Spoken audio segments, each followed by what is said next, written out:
Hi there, I'm Miss DePoy, and today I'm going to be reading The Egypt Gang, and I'm going to be doing Chapter 9 called Summoned by the Mighty Ones. Right up until a few days before the end of the month, it really looked as if Halloween was going to be completely wasted. Of course, there was going to be a program at school, and kids who wanted to could wear their costumes to afternoon classes, but only little primary kids got very excited about that. The real fun of Halloween, trick-or-treating, and being allowed to tear around out of doors late at night was absolutely out. At least, that was what all the parents in the neighborhood were saying all month long. Unless, of course, the murderer had been caught by then. But as day after day went by with nothing new in the papers, there seemed little hope of that. And then, with only 3 more days to go, suddenly there was good news. At a PTA meeting at Wilson School, a couple of really red-blooded mothers stood up and volunteered their husbands to take large groups of trick-or-treaters around the neighborhood. Before long, some other fathers got shamed or nagged into doing the same thing, and by the day before Halloween, nearly all the kids at Wilson were signed up to go trick-or-treating with some large chaperoned group. Mr. Barkley and Mr. Kamada were going to be the chaperones for all the kids who lived in the Casa Rosada, and the rest of the 800 block of Orchard Avenue. Mr. Barkley was the father of some 6-year-old twins who lived on the first floor of the Casa Rosada, and Mr. Kamada was from Kamada's Realty, just across the street, and the father of Ken Kamada, who was in April and Melanie's class at Wilson. April had it figured out that there were at least 25 kids who would be going with Mr. Barkley and Mr. Kamada, and that was a lot of kids to keep track of, particularly in the dark, which opened the way for a fascinating and frightening scheme. If, April decided, the Egypt gang all stayed together, there might be a chance to slip away from the big group to pay a visit to Egypt. Their flashlights and jack-o'-lanterns would be enough to light up the storage yard at least a little, and it would be really terrific. A nighttime ceremony in the spooky half-light, and with everybody wearing their new Egyptian costumes. They would only stay for a few minutes, and they'd get back to the trick-or-treaters before they were missed. When April first told Melanie about her plan, Melanie thought it was just about the most exciting idea she'd ever heard. She agreed to everything, even to not telling Elizabeth until Halloween night, so that she wouldn't have too long to worry about it. Elizabeth had a tendency to worry about things like not having permission. She might not understand that it was not at all like being downright disobedient. As April pointed out, no one had forbidden them to visit Egypt on Halloween night. Melanie did just mention that maybe that was because nobody knew about Egypt. But April just grinned and said, "Yeah, I know. Lucky, isn't it?" Later, when Melanie began to think about it in private, she began to have some doubts. Even though the Egypt gang had decided that the professor was innocent, what if they just might be wrong? Or what if the professor was innocent, but the somebody else who wasn't really did live right in the neighborhood, as so many people seem to think? In that case, a trip to Egypt might be a lot worse than downright disobedient. It might be deadly dangerous. Downright disobedient and deadly dangerous. The two phrases seemed to get stuck in Melanie's head. The night before Halloween, she woke up several times with those 4 words throbbing through her thoughts. By morning, she decided to tell April that she'd changed her mind. But the next day, Melanie had an early morning piano lesson, so there was no time to talk to April before school. And at school, there were always too many people around. Even though Melanie tried all day to find an opportunity, she still hadn't told April about her decision when the time came to get into their costumes. April had been keeping all the costumes in a box in her closet, and it had been decided that they would all get ready at her place. On the way up, Melanie and Marshall met Elizabeth in the hall. Melanie had been almost hoping that Elizabeth would have her 2 sisters along. That would have to put an end to the Egypt question without her having to say anything. But no such luck. Elizabeth explained that her little sisters were staying home because they were afraid of the dark and of all the big kids in their costumes. When they reached April's apartment, Mrs. Hall met them at the door. Come in, she said. April's all dressed already. She's in her room." April looked great. She was wearing her Egyptian headdress, and under her sheer jeweled robe, she had on the short tunic made out of a pillowcase. Around the bottom of the pillowcase, there were Egyptian-looking decorations done in red and black crayon. But best of all were her face and hair. For once, her false eyelashes were on straight, and she had heavy black eye makeup that made her eyes look long and mysterious. But most surprising was her hair.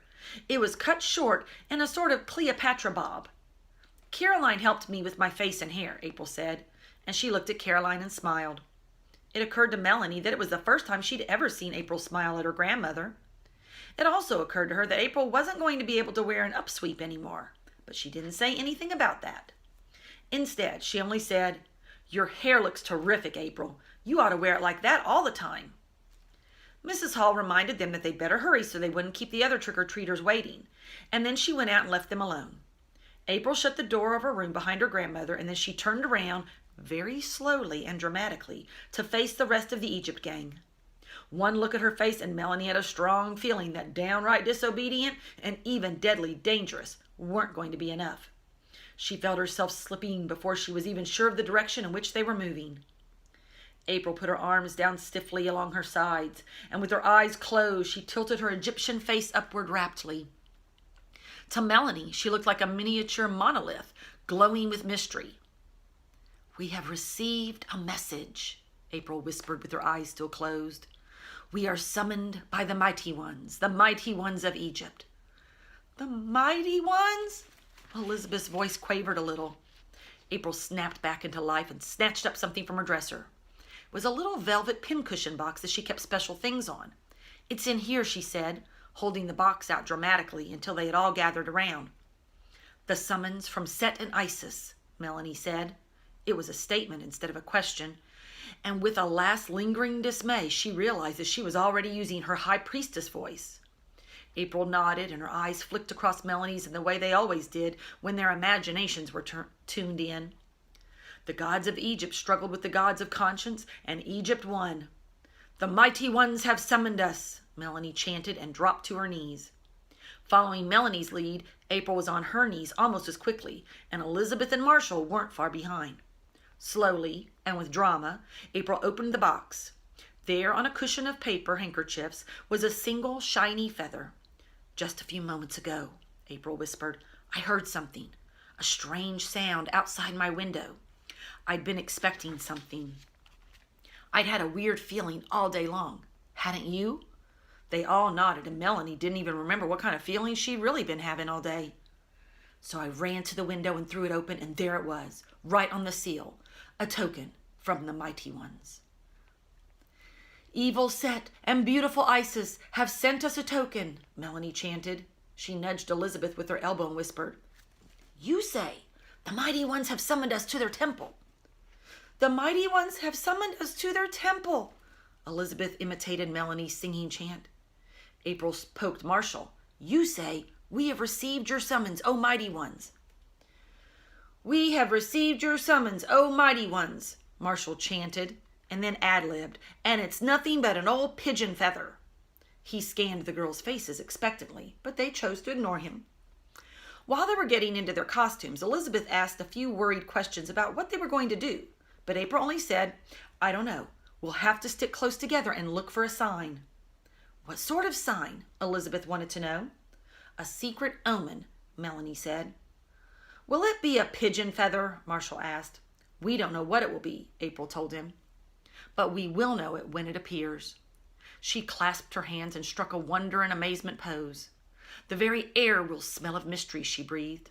Marshall sniffed thoughtfully as April got him into his crown and robe and tried to make his baby round eyes look long and mysterious with the eyebrow pencil. She was more successful with Elizabeth's and Melanie's eyes. They both had beautiful eyes anyway. Elizabeth's were exotic, long and tilted, and Melanie's were luxurious, velvet and ivory, fringed with black silk. With the Egyptian makeup, they both looked fantastic. By the time they'd gotten Elizabeth's ponytail tucked inside her Nefertiti headdress, it was almost 7 o'clock. They started to rush out, but in the hallway they noticed that Marshall wasn't with them. They dashed back and found him in the closet with April's pin box. He was calm as they grabbed him out of the closet, snatched away the pin box, and scolded him across the living room to the hall door. "I was just smelling the mystery, like April said," he was explaining patiently, when suddenly grabbed hold of the doorframe and howled, "Stop!" The result was a 4-way collision of Egyptians in the doorway. Marshall kept on yelling, "Stop!" and Elizabeth yelled, "Ouch!" because somebody stepped on her, and April yelled, "What the?" But Melanie knew right away what the matter was. She ran back into the bedroom and got security from where he'd been left on April's bed. And at last, the Egyptians were on their way. And that is the end of Chapter 9.